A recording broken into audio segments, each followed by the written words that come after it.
قرآن اور حدیث میں فرعون اور اس کی قوم کے انجام کو بڑی تفصیل کے ساتھ بیان کیا گیا ہے تاکہ انسان اس سے سبق حاصل کرے۔ فرعون مصر کا بادشاہ تھا جس نے خدائی کا دعویٰ کیا اور کہا میں تمہارا سب سے بڑا رب ہوں۔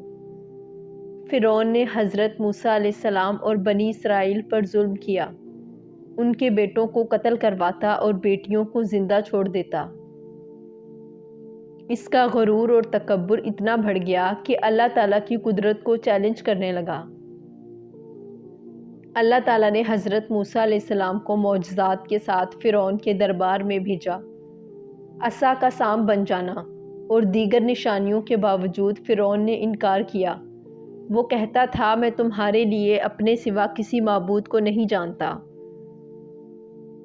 فرعون اور اس کی قوم پر مختلف عذاب بھیجے گئے، لیکن یہ سب نشانیاں دیکھ کر بھی فرعون اپنی ضد پر قائم رہا۔ جب اللہ تعالیٰ نے حضرت موسیٰ علیہ السلام کو حکم دیا کہ وہ بنی اسرائیل کو لے کر نکل جائیں تو وہ لوگ رات کو مصر سے نکل گئے۔ فرعون نے اپنی فوج کے ساتھ ان کا پیچھا کیا۔ بنی اسرائیل کے سامنے دریائے نیل آیا تو اللہ تعالیٰ نے حضرت موسیٰ علیہ السلام کو حکم دیا کہ اپنا عصا زمین پر ماریں۔ عصا مارتے ہی دریا میں 12 راستے بن گئے اور بنی اسرائیل کے لوگ آسانی سے گزر گئے۔ فرعون اپنی فوج کے ساتھ ان کے پیچھے داخل ہوا۔ جیسے ہی وہ بیچ دریا میں پہنچے، سمندر کی لہریں دوبارہ آپس میں مل گئیں اور فرعون اپنی پوری فوج سمیت غرق ہو گیا۔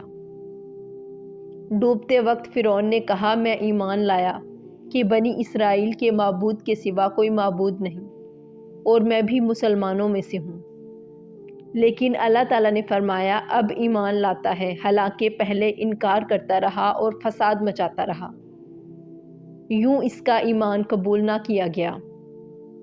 سورہ یونس میں اللہ تعالیٰ نے فرمایا ہے آج ہم تیرے بدن کو بچا لیں گے تاکہ تو اپنے بعد آنے والوں کے لیے نشانی بن جائے۔ اس آیت کی تفسیر میں مفسرین نے لکھا ہے کہ جب فرعون سمندر میں ڈوبا تو اس کی لاش کو سمندر نے اندر نہیں رکھا بلکہ کنارے پر ڈال دیا تاکہ لوگ دیکھ لیں کہ جس نے خدائی کا دعویٰ کیا تھا وہ بھی مر گیا اور ذلیل و رسوا ہوا۔ کچھ روایات میں آتا ہے کہ فرعون کی لاش کو زمین نے قبول نہ کیا اور آسمان نے بھی اس پر سایہ نہ کیا، بلکہ اللہ نے اس کی لاش کو عبرت کے لیے محفوظ کر دیا تاکہ وہ ممی کی صورت میں رہتی دنیا تک عبرت کا نشان بن جائے۔ اسی وجہ سے آج تک فرعون کی ممی مصر کے عجائب گھروں میں موجود ہے اور دنیا بھر کے لوگ اسے دیکھ کر عبرت حاصل کرتے ہیں۔ اگر یہ واقعہ آپ کو اچھا لگے تو اسے دوسروں تک ضرور پہنچائیں۔